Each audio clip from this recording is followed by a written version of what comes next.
Dobrodošli na kanal Moji recepti. Danas za vas pripremam kljukušu. Krompir oguliti, oprati i narendati. Dodati brašno,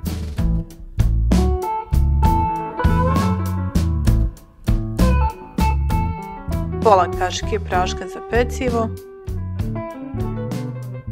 kašiku soli,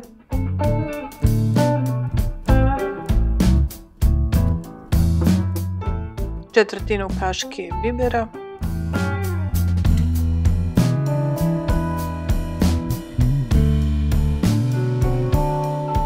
pedeset mililitara ulja, promiješati prvo kašiku,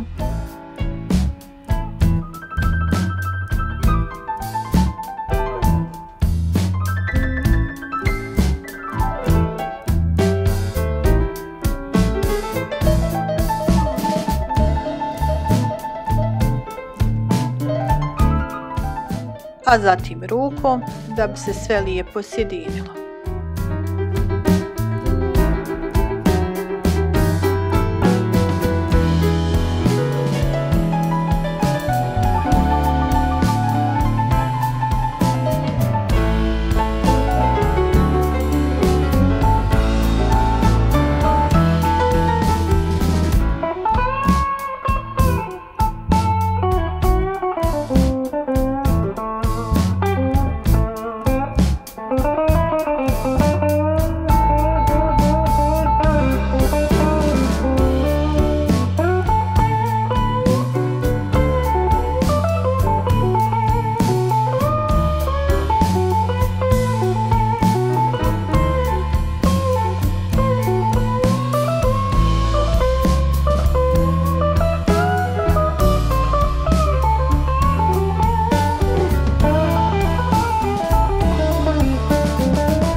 U nauljenu tepsiju prebaciti smjesu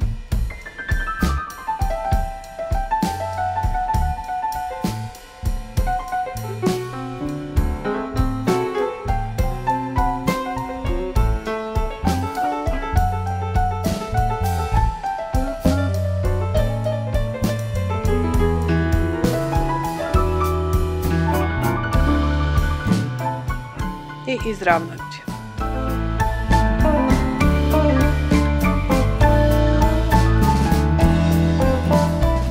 Pouljiti i peći 50 minuta na 240 stepeni, gornji i donji grijači. Na kraju pečenja preliti kljukušu rastopljenim puterom,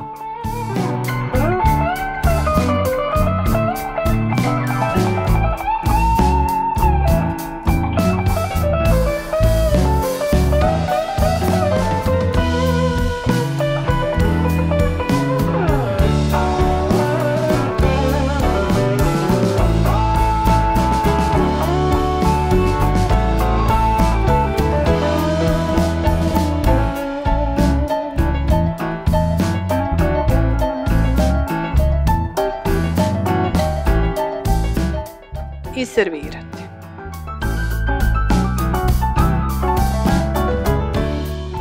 Prijatno!